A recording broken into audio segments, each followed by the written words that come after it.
Hello friends, welcome back to our channel. Friends, ఈ వీడియోలో మనం ఈరోజు అన్ని న్యూస్ పేపర్లో వచ్చినటువంటి ఇంపార్టెంట్ ఎడ్యుకేషన్ అప్డేట్స్తో పాటు చాలా ముఖ్యమైనటువంటి కరెంట్ అఫైర్స్ కూడా రావడం జరిగింది. సో వాటన్నిటి గురించి వన్ బై వన్ ఈ వీడియోలో అయితే చూద్దాం. సో వీడియో చూస్తున్న ప్రతి ఒక్కరు వీడియోని ఖచ్చితంగా లైక్ చేయండి. డైలీ 1 to 2 hours వర్క్ చేసి దాదాపుగా 8 న్యూస్ పేపర్ చదివి ఇన్ఫర్మేషన్ మీకు అందించడం జరుగుతుంది. చాలామంది మన వీడియోస్ని చూస్తున్నారు కానీ లైక్ చేయట్లేదు. ఖచ్చితంగా లైక్ చేయండి. ఈ వీడియోకి అయితే నేను 1000 లైక్స్ ఎక్స్పెక్ట్ చేస్తున్నాను. సో ఇది ఎవరికైతే యూజ్ ఉంటుందో వారికి షేర్ చేయండి. అదేవిధంగా సబ్స్క్రైబ్ చేసుకొని చూడండి. రెగ్యులర్గా మీకు జాబ్ అప్డేట్స్ అంతాయి. మన ఛానల్కి సంబంధించిన టెలిగ్రామ్ గ్రూప్లో కూడా జాయిన్ కాండి. సో దాంట్లో కూడా రెగ్యులర్గా జాబ్ అప్డేట్ షేర్ చేస్తున్నాను. మీకు చాలా యూజ్ ఉంటుంది. ఆ గ్రూప్లో కంపల్సరీ జాయిన్ కాండి. ఫ్రెండ్స్, మన ఛానల్ ద్వారా గ్రూప్ 4కి సంబంధించినటువంటి ఆన్లైన్ టెస్ట్ సిరీస్ అనేది మన యాప్లోకి తీసుకురావడం జరిగింది. దానికి సంబంధించి మీకు ప్రశ్నలు తెలుగు మరియు ఇంగ్లీష్ మీడియంలో అయితే ఉంటాయి. టాపిక్ వైజ్గా 100 టెస్టులు 5 గ్రాండ్ టెస్టులు అయితే ఉన్నాయి. ఇంకా దీంతో పాటుగా గ్రూప్ 2, గ్రూప్ 3కి యూజ్ అయ్యేటువంటి ఎకానమీ టెస్ట్ సిరీస్ కూడా అందుబాటులో ఉంది. ఇంకా గ్రూప్ 1 ప్రిలిమ్స్కి సంబంధించిన టెస్ట్ సిరీస్ కూడా మన యాప్లో అయితే అందుబాటులో ఉంది. ఇంకా అవే కాకుండా ఇండివిజువల్గా తెలంగాణ కల్చర్కి సంబంధించి టాప్ 100 బిట్స్కి సంబంధించినటువంటి గ్రాండ్ టెస్ట్ కావచ్చు. అదేవిధంగా ప్రభుత్వ పథకాలకు సంబంధించిన గ్రాండ్ టెస్ట్ కూడా ఉంది. ఇంకా గ్రూప్ 2 ఆర్థమెటిక్కి సంబంధించినటువంటి ఫుల్ వీడియో కోర్సెస్ కూడా ఉన్నాయి. అండ్ కరెంట్ అఫైర్స్ సంబంధించిన పీడిఎఫ్ కూడా అందుబాటులో ఉన్నాయి.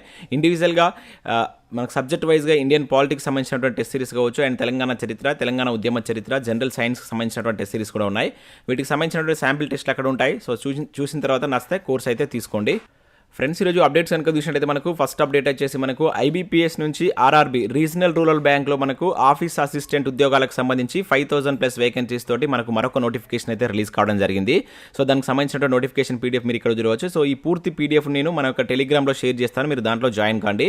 సో మొదట ఇక్కడ మనకు దానికి సంబంధించినటువంటి బ్యాంక్స్ లిస్ట్ అయితే ఇవ్వడం జరిగింది. అంటే మనకు దేశంలో ఏ బ్యాంక్స్లో ఈ వేకెన్సీస్ ఉన్నాయని చెప్పేసి ఇక్కడ మనకు బ్యాంక్స్ లిస్ట్ అయితే ఇచ్చారు. సో మొదట ఇక్కడ మనం చూసినట్లయితే ఆంధ్రప్రదేశ్లో కనుక చూసినట్లయితే మనకు ఆంధ్రప్రదేశ్ గ్రామీణ వికాస్ బ్యాంక్ అని చెప్పేసి మనకు వరంగల్ కేంద్రంగా అయితే వర్క్ చేస్తుంది, తెలంగాణలో ఉంది. సో ఈ బ్యాంక్లో మీరు వర్క్ చేయడానికి తెలుగు భాష అనేది వచ్చి ఉండాలి. తెలుగు రాయడం చదవడం వచ్చిన వాళ్ళు వీటికైతే అప్లై చేసుకోవచ్చు. సో అట్లా మనకు ఆంధ్రప్రదేశ్ అండ్ తెలంగాణలో వేకెన్సీ అయితే ఉన్నాయి. సో మన తెలంగాణ వేకెన్సీ అయితే ఇంకా చూపించలేదు, బట్ ఆంధ్రప్రదేశ్ సంబంధించిన వేకెన్సీ అయితే చూపించడం జరిగింది. టోటల్గా 5000+ వేకెన్సీ అయితే ఉన్నాయి. సో దీనిలో మనకి ఇక్కడ చూసినట్లయితే సో ఇండియన్ నేషనల్స్ ఎవరైనా వీటికి అప్లై చేసుకోవచ్చు. ఇక్కడ ఏజ్ కూడా ఇవ్వడం జరిగింది. ముఖ్యంగా మనకు ఈ ఆఫీస్ అసిస్టెంట్ ఉద్యోగాలు అయితే ఎక్కువ ఉన్నాయి. సో వీటికి సంబంధించి 18 to 28 years మధ్య ఉన్న అభ్యర్థులు వీటికి అప్లై చేసుకోవచ్చు. దీనిలో మనకు ఆఫీస్ స్కేల్ 1 ఉద్యోగాలు కావచ్చు, అంటే అసిస్టెంట్ మేనేజర్ అండ్ అదేవిధంగా మేనేజర్, సీనియర్ మేనేజర్ సంబంధించిన ఉద్యోగాలు కూడా ఉన్నాయి. వీటికి ఎక్స్పీరియన్స్ అయితే అవసరం ఉంటుంది.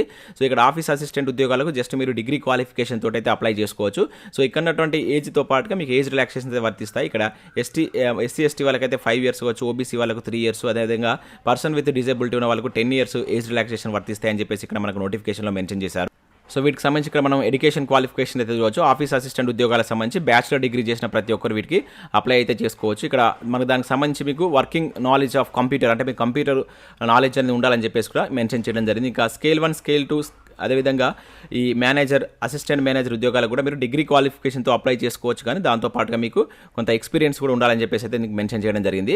సో దీనిలో మనకు వేకెన్సీస్ డీటెయిల్స్ కూడా ఇచ్చారు. అండ్ అదేవిధంగా అప్లికేషన్ ప్రాసెస్ సంబంధించిన కంప్లీట్ డీటెయిల్స్ అయితే ఇవ్వడం జరిగింది. ఇక్కడ మనకు దీనికి సంబంధించి ప్రిలిమ్స్ అదేవిధంగా మెయిన్స్ అయితే ఉంటుంది. ప్రిలిమ్స్లో మీకు రీజనింగ్ అండ్ న్యూమరికల్ ఎబిలిటీ మీద ప్రశ్నలు అయితే ఉంటాయి. 80 క్వశ్చన్స్ అయితే ఉండడం జరుగుతుంది. 45 minutesలో ఎగ్జామ్ రాయాల్సి అయితే ఉంటుంది. సో ప్రిలిమ్స్ క్వాలిఫై అయిన వాళ్ళకు మెయిన్స్ ఉంటుంది. ఆ మెయిన్స్కి సంబంధించినటువంటి ప్యాటర్న్ కూడా ఇక్కడ ఇచ్చారు.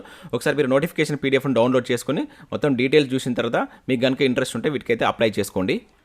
ఫ్రెండ్స్, ఈరోజు న్యూస్ పేపర్లో వచ్చినటువంటి అప్డేట్స్ కనుక చూసినట్టయితే మనకు ఫస్ట్ అప్డేట్ వచ్చేసి గ్రూప్ 1 ప్రిలిమ్స్కు ఏర్పాట్లు పూర్తి అని చెప్పేసి ఇక్కడ మనకు గ్రూప్ 1 ప్రిలిమ్స్ ఎగ్జామ్ సంబంధించిన ఒక అప్డేట్ అయితే ఇక్కడ చూడవచ్చు. జూన్ 11న పరీక్ష, 3 లేదా 4వ తేదీన హాల్ టికెట్లు జారీ అని చెప్పేసి ఇక్కడ మనం ఈనాడు న్యూస్ పేపర్లో ఈ ఆర్టికల్ అయితే చూడవచ్చు. సో టీఎస్పీఎస్సీ ప్రశ్నపత్రాల లీకేజ్ కారణంగా రాష్ట్రంలో గ్రూప్ 1 ప్రిలిమరీ పరీక్షను తిరిగి నిర్వహించేందుకు తెలంగాణ రాష్ట్ర పబ్లిక్ సర్వీస్ కమిషన్ టీఎస్పీఎస్సీ ఏర్పాట్లు పూర్తి చేసింది. సో అత్యధికంగా 503 గ్రూప్ 1 ఉద్యోగాల కోసం షెడ్యూల్ ప్రకారం జూన్ 11న ఈ పరీక్ష నిర్వహించనుంది. సో అభ్యర్థులకు పూర్తి స్థాయి తనిఖీలు నిర్వహించి బయోమెట్రిక్ ధృవీకరణ తర్వాతే అనుమతించేలా ఏర్పాట్లు అయితే చేసింది. సో నిబంధనలకు విరుద్ధంగా వ్యవహరించేటువంటి అభ్యర్థులపై కఠిన చర్యలు తీసుకునేలా చర్యలు చేపట్టింది. సో రాష్ట్రంలో నియామక నిబంధనల ప్రకారం పరీక్షా తేదీకి వారం రోజుల ముందుగా సో పరీక్షా కేంద్రాలు పేర్కొంటూ హాల్ టికెట్లు జారీ చేసేందుకు కమిషన్ ఈ ర్యాండమైజేషన్ ప్రక్రియను అయితే నిర్వహిస్తుంది. ఇది మరో 2 రోజుల్లో అయితే ముగియనుంది. సో గ్రూప్ 1 హాల్ టికెట్స్ అనేది జూన్ 3 లేదా 4వ తేదీలో అందుబాటులో ఉంటాయని చెప్పేసి ఇక్కడ మనకు టీఎస్పీఎస్సీ అయితే తెలిపినట్లు ఒక అప్డేట్ అయితే చూడవచ్చు. సో గ్రూప్ 1 సంబంధించిన ఏర్పాట్లు పూర్తయినట్లు కూడా ఇక్కడ ఒక అప్డేట్ అయితే రావడం జరిగింది. ఇక నెక్స్ట్ ఇక్కడ గురుకుల ఉద్యోగాలకు సంబంధించిన అప్డేట్ అయితే చూడవచ్చు. సెప్టెంబర్లోగా గురుకుల రాత పరీక్షలు అని చెప్పేసి ఇక్కడ ఈనాడులో ఒక ఆర్టికల్ అయితే రావడం జరిగింది. సో రాష్ట్రంలో సంక్షేమ గురుకులాల్లో 9210 ఉపాధ్యాయ అధ్యాపక పోస్టుల భర్తీకి ఆగస్టు లేదా సెప్టెంబర్లో రాత పరీక్షలు నిర్వహించేందుకు గురుకుల నియామక బోర్డు కసరత్తు చేస్తుంది. సో గురుకుల పోస్టుల కేటగిరీలు కావచ్చు, సబ్జెక్టుల వారీగా పరీక్షల షెడ్యూల్ను త్వరలో ప్రకటించనుంది. సో టీఎస్పీఎస్సీ ఇతర పోటీ పరీక్షల తేదీలలో అడ్డంకులు లేకుండా ఖరారు చేయనుంది. సో రాష్ట్రంలోని సంక్షేమ గురుకులాల్లో ఉద్యోగాల్లో పోస్టులకు దాదాపుగా 2,66,000 దరఖాస్తులు అయితే రావడం జరిగిందనమాట. సో దానిలో మనకు ట్రైన్డ్ గ్రాడ్యుయేట్ టీచర్ టీజీటీ, అదేవిధంగా పోస్ట్ గ్రాడ్యుయేట్ టీచర్స్ పీజీటీ పోస్టులకు భారీ సంఖ్యలో దరఖాస్తులు వచ్చాయి. సో మిగతా పోస్టులకు తక్కువ వచ్చాయి. సో ఈ పీజీటీ అదేవిధంగా టీజీటీ పోస్టులను కొన్ని సబ్జెక్టులకు 35,000 లోపు కూడా దరఖాస్తులు వచ్చినట్టు ఇక్కడ ఇచ్చారు. సో ఆయా పోస్టులకు ఓఎంఆర్ పద్ధతిలోనే పరీక్షలు నిర్వహించాలని చెప్పేసి బోర్డు నిర్ణయించినట్టు తెలిసింది. సెప్టెంబర్లోగా పరీక్షలను పూర్తి చేయాలని చెప్పేసి లక్ష్యంగా పెట్టుకున్నట్లు ఇక్కడ ఇవ్వడం జరిగింది అనమాట. సో గురుకులాకు సంబంధించి సెప్టెంబర్లోగా వాటికి సంబంధించినటువంటి ఎగ్జామ్స్ కంప్లీట్ చేయాలని చెప్పేసి ఇక్కడ ట్రిప్ భావిస్తున్నట్లు ఒక అప్డేట్ అయితే మనం ఈనాడు న్యూస్ పేపర్లో చూడవచ్చు. ఇక నెక్స్ట్ ఇక్కడ మనకు పేపర్ లీక్కి సంబంధించిన అప్డేట్స్ అయితే రావడం జరిగింది. సో టీఎస్పీఎస్సీ పరీక్షల్లో హైటెక్ మాస్ కాపింగ్ అని చెప్పేసి ఈనాడు న్యూస్ పేపర్లో ఒక ఆర్టికల్ మనం చూడవచ్చు. ఇన్సులేటర్ల సహాయంతో ఏఈ రమేష్ ప్రణాళిక, సిట్ దర్యాప్తులో సంచలన నిజాలని చెప్పేసి ఇక్కడ ఒక అప్డేట్ మనం చూడవచ్చు. సో ఇక్కడ ఇన్ఫర్మేషన్ ఇంకా విషయమైతే మనకు ఆయన విద్యుత్ శాఖలో ఉన్నతాధికారి 10 కోట్ల రూపాయలు సంపాదించాలని లక్ష్యంగా పెట్టుకున్నాడు. సో ఆ క్రమంలో టీఎస్పీఎస్సీ ప్రశ్నపత్రాలు దక్కించుకొని భారీగా లాభపడ్డాడు. సో ఎవరికి పట్టుబడబోనని ధీమాగా ఉన్నారు. సో సిట్ పోలీసుల దర్యాప్తుతో ఆయన బండారం అంతకుముందు రిహార్సల్గా ప్రయత్నించినటువంటి మరో భాగవతం బయటపడింది. సో టీఎస్పీఎస్సీ ఏడబ్ల్యూ డిఏఓ పరీక్షల్లో హైటెక్ మాస్ కాపింగ్ చేయించిన విషయం సంచలనంగా మారిందని చెప్పేసి ఇక్కడ మనం చూడవచ్చు. సో అతను ఏ విధంగా మనకి ఎవరైతే ఈ ఏఈ రమేష్ ఉన్నాడు కదా, అతను ఏ విధంగా ఈ మాస్ కాపింగ్ చేశారనే డీటెయిల్స్ కూడా ఇక్కడ ఇచ్చారు. సో ఈ ఏడాది జనవరి 22న డిఏఓ, ఫిబ్రవరి 26న ఏడబ్ల్యూ పరీక్షలు జరిగాయి. ఏఈ రమేష్ పరీక్షలకు కొద్ది రోజుల ముందుగానే 7 అభ్యర్థులతో మాట్లాడాడు. సో ఒక్కొక్కరి నుంచి 30 నుంచి 40 లక్షల వరకు బేరసారాలు జరిపి అడ్వాన్స్గా 1,10,00,000 రాబట్టినట్టు తెలుస్తుంది. సో అనంతరం సొమ్ములిచ్చి అభ్యర్థుల పరీక్షా కేంద్రాల వివరాలను తెలుసుకున్నాడు.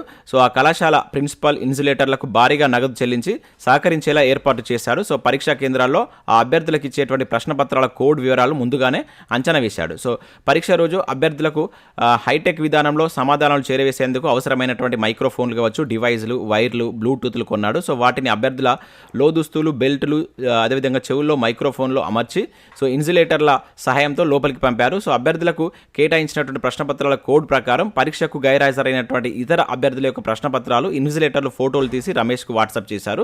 సో బయట రమేష్ ప్రశ్నపత్రాల కోడ్లకు అనుగుణంగా చాట్ జీపీటీ బోధన నిపుణుల సహాయంతో సమాధానాలను సేకరించి ఫోన్ చేయగానే బ్లూటూత్ ద్వారా ఆటోమేటిక్గా సో ఆ రిసీవర్ నుంచి అభ్యర్థులకు జవాబు చేరవేశాడు. సో సిట్ దర్యాప్తులో టాపర్ల జాబితా బయటకు తీసేటప్పుడు ఈ అభ్యర్థుల గుట్టు బయటపడిందని చెప్పేసి ఇక్కడ ఇచ్చారు. సో వీరిని అదుపులోకి తీసుకొని ప్రశ్నించినప్పుడు హైటెక్ మాస్ కాపింగ్ వెలుగు చూసినట్లు తెలుస్తుందని చెప్పేసి ఇక్కడ మనం ఈ మాస్ కాపింగ్ సంబంధించిన అప్డేట్ అయితే ఇక్కడ ఒకటి ఈనాటిలో చూడవచ్చు. సో మరో 13 మందిని డిబార్ చేసినటువంటి టీఎస్పీఎస్సీ అని చెప్పేసి ఇక్కడ మనకు ఒక అప్డేట్ అయితే రావడం జరిగింది. సో ప్రశ్నపత్రాల లీకేజ్ కుంభకోణం రూపాయలు కోట్లలో ఉన్నాయని చెప్పేసి ఇక్కడ ఇచ్చారు. సో 100 మందికి పైగా నిందితులు అని చెప్పేసి ఇక్కడ మనం చూడవచ్చు. సో మనకు తెలంగాణ పబ్లిక్ సర్వీస్ కమిషన్ ప్రశ్నపత్రాల లీకేజ్ కుంభకోణం విలువ రూపాయలు కోట్లలోనే ఉంటుందంటూ పోలీసులు అంచనా వేస్తున్నారు. సో నిందితులు కూడా 100 మందికి పైగా ఉంటారని, సో వీరందరినీ అరెస్ట్ చేయక తప్పదని సమాచారం. సో లోతుగా దర్యాప్తు చేస్తున్నట్టు కొద్దీ కొత్త విషయాలు వెల్లడవుతున్నాయి. సో అధికారులు ఆశ్చర్యం గుర్తు చేస్తున్నాయని చెప్పేసి ఇక్కడ మనకు టీఎస్పీఎస్సీ పేపర్ లీకేజ్ సంబంధించినటువంటి సేమ్ అప్డేట్ ఇక్కడ మనం చూడవచ్చు.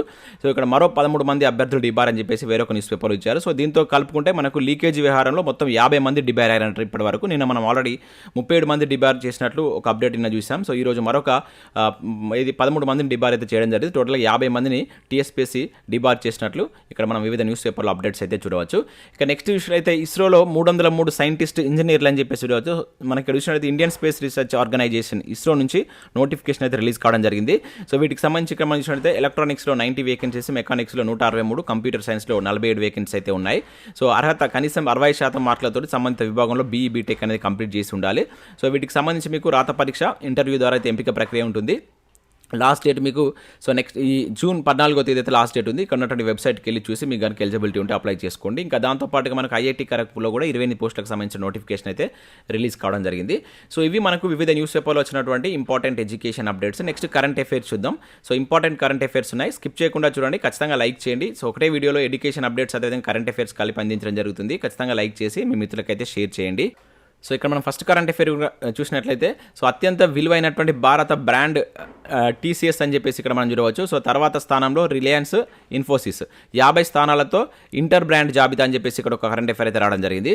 సో అత్యంత విలువైనటువంటి భారత బ్రాండ్గా మనకు ఐటీ దిగ్గజ సంస్థ టాటా కన్సల్టెన్సీ సర్వీసెస్ టీసీఎస్ అయితే నిలిచింది.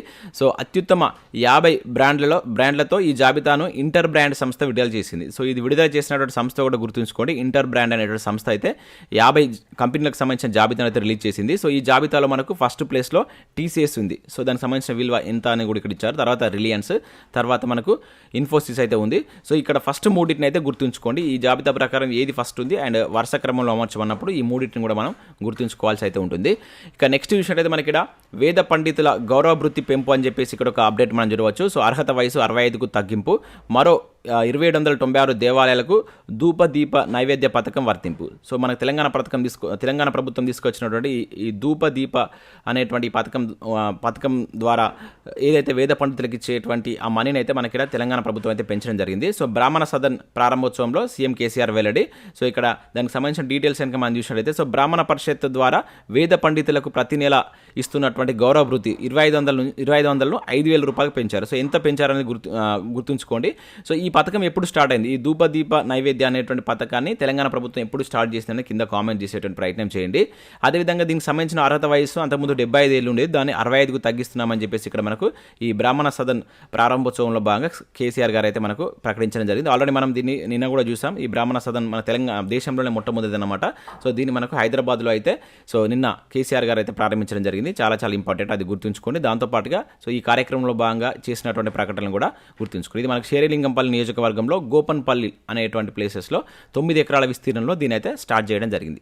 కరెంట్ అఫేర్ విషయం అయితే ఇక్కడ మిసైల్ అండ్ స్ట్రాటజిక్ సిస్టమ్స్ డీజీగా రాజబాబు అని చెప్పేసి ఇక్కడ ఒక అప్డేట్ మనం చూడవచ్చు. సో ప్రతిష్టాత్మక రక్షణ సంస్థ missile and strategic system director జనరల్గా మనకు డిఆర్డిఓ శాస్త్రవేత్త అయినటువంటి ఉమ్మలనేని రాజబాబు నియమితులు కావడం జరిగింది. సో డాక్టర్ బిహెచ్ఎస్ నారాయణమూర్తి మే నెల 31వ తేదీ వరకు అయితే అతను పదవిలో ఉండడం జరిగింది. సో అతని పదవి విరమణ తర్వాత ఆ స్థానంలో కొత్త డీజీగా మనకి రాజబాబును నియమిస్తున్నట్లు ఇక్కడ ఒక అప్డేట్ చూడవచ్చు. సో ఇక్కడ మనకి దేనికి నియమిస్తున్నారో అతని పేరు ఏంటనేది గుర్తుంచుకొని నియామకాలకు సంబంధించి నేరుగా క్వశ్చన్ అడగడానికి ఛాన్స్ ఉంటుంది. ఇక నెక్స్ట్ విషయం అయితే 2000 ఏళ్ల క్రితమే ఇనుము పరిశ్రమలు అని చెప్పేసి ఇక్కడ మనం చూడవచ్చు. సో వనపర్తి జిల్లా చిట్యాలలో వెలుగు చూసినటువంటి ఆధారాలు ఇనుము తయారీ తర్వాత మిగిలినటువంటి వ్యర్థం వెలుగులోకి అని చెప్పేసి ఇక్కడ ఒక అప్డేట్ మనం చూడవచ్చు. సో ఇక్కడ విషయం అయితే మనకు ఇనుము తయారు చేసిన తర్వాత మిగిలినటువంటి వ్యర్థం ఇది. సో దీన్ని చిట్టెంగా పేర్కొంటారట. దీన్ని సో ఇనుము తయారు చేసిన తర్వాత మనకి ఏదైతే వ్యర్థ పదార్థాలు ఉంటాయో దాన్ని ఈ చిట్టెంగా పేర్కొంటారట. సో ఈ చిట్టెం రాళ్ళ వయసు దాదాపుగా 2000 ఏళ్ళు అని చెప్పేసి ఇక్కడ ఇచ్చారు. సో శాతవాహనుల కాలంలోనే మన వద్ద ఇనుము పరిశ్రమలు విలిసిలిందనడానికి నిదర్శనంగా ఇవి నిలుస్తున్నాయని చెప్పేసి ఇక్కడ ఇవ్వడం జరిగింది. సో తాజాగా మనకు వనపర్తి జిల్లా చిట్యాల గ్రామ శివారులో ఇలాంటి చిట్టెములు నిల్వలు గుర్తించారు. సో ఈ ప్రాంతం ఒకప్పుడు ఇనుము పరిశ్రమకు నిలయంగా ఉండేదని చెప్పేసి ఇక్కడ చరిత్రకారులు అయితే భావిస్తున్నారు. సో ఇక్కడ బయటపడినటువంటి భారీ ఇటుకలు అంటూ కూడా చూడవచ్చు. సో 16 అడుగుల పొడవు 8 అడుగుల వెడల్పు ఉన్నటువంటి భారీ ఇటుకలు కూడా ఇక్కడ బయటపడ్డాయంట. సో ఇక్కడ మన క్వశ్చన్ ఎట్లా అడగవచ్చు, సో ఇటీవల కాలంలో ఇనుము పరిశ్రమలు తెలంగాణ ప్రాంతంలో ఎక్కడ బయటపడినాయి అంటే ఇనుము పరిశ్రమ సంబంధించిన ఆధారాలు ఎక్కడ బయటపడ్డాయని చెప్పేసి అడగడానికి ఛాన్స్ ఉంటుంది. వనపర్తి జిల్లా చిట్యాల మండలంలో ఇవి వెలుగు చూశాయి. సో అది గుర్తుంచుకోండి. ఇటువంటి వాటి గురించి కూడా మనకు నేరుగా బిట్ అడగడానికి ఛాన్స్ ఉంటుంది. ఇక నెక్స్ట్ విషయంలో అయితే భారత్కు చేరుకున్నటువంటి నేపాల్ ప్రధాని అంటే ఇక్కడ చూడవచ్చు. సో 4 రోజులు పర్యటించినటువంటి ప్రచండ అంటే ఇక్కడ ఇచ్చారు. సో మనకు నేపాల్ ప్రధాని అయినటువంటి పుష్పకంబల్ దహల్ ప్రచండ సో 4 రోజుల పర్యటన నిమిత్తం భారతదేశానికి అయితే రావడం జరిగింది. సో భారత పర్యటన చేస్తున్నటువంటి విదేశీ అధ్యక్షులు కావచ్చు, సో రాయబారులు, వీటి గురించి కూడా మనకు క్వశ్చన్ అడగడానికి ఛాన్స్ ఉంటుంది. సో నేమ్ గుర్తుంచుకోండి. సో ఇటీవల కాలంలో ఈ నెలలో మనకు ఎంతమంది విదేశీయులు భారత పర్యటన చేశారనేది కింద కామెంట్ చేయండి. మనం లాస్ట్ 3 days బ్యాక్ కూడా ఇంకొకటి కూడా చూసాం, ఇంకొక దేశ అధ్యక్షుడి యొక్క పర్యటన కూడా ఇక్కడ చూసాం. అది ఎవరు అనేది కింద కామెంట్ చేయండి. ఇక నెక్స్ట్ యూకో బ్యాంక్ సీఈఓగా అశ్విని కుమార్ అని చెప్పేసి ఇక్కడ చూడవచ్చు. సో మనకు ప్రభుత్వ రంగ యూకో బ్యాంక్ సీఈఓగా మేనేజింగ్ డైరెక్టర్గా అశ్విని కుమార్ను నియమిస్తూ ప్రభుత్వం అయితే సో నిర్ణయించిందని ఇక్కడ చూడవచ్చు. ఆయన 3 ఏళ్ల కాలం ఈ పదవిలో అయితే ఉండనున్నారు. సో ఈ మేరకు బుధవారం ఆర్థిక మంత్రిత్వ శాఖ నోటిఫికేషన్ విడుదల చేసింది. సో ఇక్కడ యూకో బ్యాంక్ ప్రస్తుత సీఈఓ ఎవరని చెప్పేసి అడగడానికి ఛాన్స్ ఉంటుంది. అశ్విని కుమార్ అని చెప్పేసి గుర్తుంచుకోండి. సో ప్రస్తుతం భారతదేశంలో ఎన్ని ప్రభుత్వ రంగ బ్యాంకులు ఉన్నాయని కామెంట్ చేయండి. సో ఆ ప్రభుత్వ రంగ బ్యాంకుల్లో అతిపెద్ద ప్రభుత్వ రంగ బ్యాంక్ ఏదనేది కూడా కామెంట్ చేయండి. అది మనకు ప్రీవియస్లో అడిగినటువంటి క్వశ్చన్ అది. ఇక నెక్స్ట్ విషయం అయితే మనకి ప్రఖ్యాత శాస్త్రవేత్త రవిచంద్రన్కు పురస్కారం అని చెప్పేసి ఇక్కడ ఒక ఇంపార్టెంట్ కరెంట్ అఫేర్ చూడవచ్చు. సో ప్రఖ్యాత శాస్త్రవేత్త గురుస్వామి రవిచంద్రన్కు అత్యున్నత పురస్కారం వరించింది. అప్లైడ్ మెకానిక్స్ రంగంలో ఆయన చేసినటువంటి విశేష కృషికి గాను ఇక్కడ టీమోషెంకో మెడల్ను రవిచంద్రన్ అయితే అందుకున్నాడు. ఈ టీమోషెంకో మెడల్ అనేటువంటిది ఈ రంగంలో ఏది మనకు అప్లైడ్ మెకానిక్స్ రంగంలో, ఇంజనీరింగ్ రంగంలో ఇచ్చేటువంటి ఒక అత్యున్నత పురస్కారం అనమాట. సో రవిచంద్రన్ తమిళనాడులో జన్మించారు. సో అధిక పీడనం, ఒత్తిడికి గురి అయినప్పుడు లోహాలు కావచ్చు, పాలిమర్లు తదితర పదార్థాల ప్రవర్తనపై ఆయన ఎంతో కాలం పాటు పరిశోధనలు చేశారు. ఆయన పరిశోధనల మూలంగా అధిక ఒత్తిడికి గురి అయి విఫలమవుతున్నటువంటి పదార్థాల స్థానంలో అధిక ఒత్తిడిని తట్టుకునేలా నూతన పదార్థాల ఆవిష్కరణకు మార్గం సుగమమైంది. సో ప్రముఖ ఇంజనీరింగ్ స్టీఫెన్ షీ టీమోషెంకో పేరిట 1957 నుంచి మనకు ఏటా ఈ America society of mechanical engineering ఆధ్వర్యంలో ఈ పురస్కారాన్ని తీస్తున్నారు. సో ప్రపంచవ్యాప్తంగా ఇంజనీరింగ్ రంగంలో ఈ పురస్కారాన్ని అత్యంత గౌరవ సూచికగా అయితే భావిస్తారట. సో ఇది ఇతనికి రావడం జరిగింది. నేమ్ గుర్తుంచుకోండి, ఇతను మన భారత మూలాలు ఉన్నటువంటి వ్యక్తి, తమిళనాడు సంబంధించిన వ్యక్తి కనుక ఈ రవిచంద్రన్ పేరు గుర్తుంచుకోండి, చాలా ఇంపార్టెంట్. ఇక నెక్స్ట్ విషయం అయితే ఇక్కడ పాణ్యం దత్తా శర్మకు ఉత్తమ శతక కవి అవార్డు అని చెప్పేసి ఇక్కడ ఒక అప్డేట్ మనం చూడవచ్చు. సో ప్రముఖ రచయిత కవి పాణ్యం దత్తా శర్మకు ఎన్టీఆర్ స్మారక శతక రత్న పురస్కారం అయితే వరించింది. సో ఎన్టీఆర్ శత జయంతి సందర్భంగా మహానటుడు ఎన్టీఆర్ జీవితంపై శతక రచన పోటీలు అయితే నిర్వహించాక దానిలో ఇతనికి అవార్డు వచ్చినట్లు ఇక్కడ ఒక అప్డేట్ మనం గుర్తుంచుకోవాల్సి ఉంటుంది. సో పేరు గుర్తుంచుకొని ఏ పర్పస్లో వచ్చింది అనేది కూడా ఇంపార్టెంట్. సో ఇవి మనకు వివిధ న్యూస్ పేపర్లో వచ్చినటువంటి ఇంపార్టెంట్ ఎడ్యుకేషన్ అప్డేట్స్, అదేవిధంగా కరెంట్ అఫైర్స్. సో వీడియో నచ్చినట్లయితే లైక్ చేసి మీ మిత్రులకైతే షేర్ చేయండి. మన టెలిగ్రామ్ గ్రూప్లో జాయిన్ కాండి. సో మీకు ఇంతకుముందు చెప్పినటువంటి ఆర్ఆర్బీ నోటిఫికేషన్ పీడిఎఫ్ కూడా దానిలో నేను ఒక 15-20 మినిట్స్లో ఆ పీడిఎఫ్ని అయితే షేర్ చేస్తాను. అక్కడ నుంచి మీరు డౌన్లోడ్ చేసుకొని చూసి మీకు ఇంట్రెస్ట్ ఉంటే వాటికి అప్లై చేసుకోండి. అండ్ దీంట్లో మీరు జాయిన్ కావాలనుకుంటే మీ టెలిగ్రామ్ గ్రూప్లో SJTutorials అఫీషియల్ అని చెప్పేసి యాజ్ డీస్గా మీరు సెట్ చేసినట్లయితే మీకు ఇలా గ్రీన్ కలర్ లోగో వస్తుంది. సో ఈ గ్రీన్ కలర్ లోగో కన్ఫర్మ్ చేసుకున్న తర్వాత మీరు ఆ గ్రూప్లో జాయిన్ కాండి. దానిలో ఇంపార్టెంట్ ఆర్టికల్స్ కూడా నేను అప్పుడప్పుడు షేర్ చేస్తుంటాను, మీకు చాలా యూస్ ఉంటుంది. సో ఇది friends, thanks for watching. Thank you.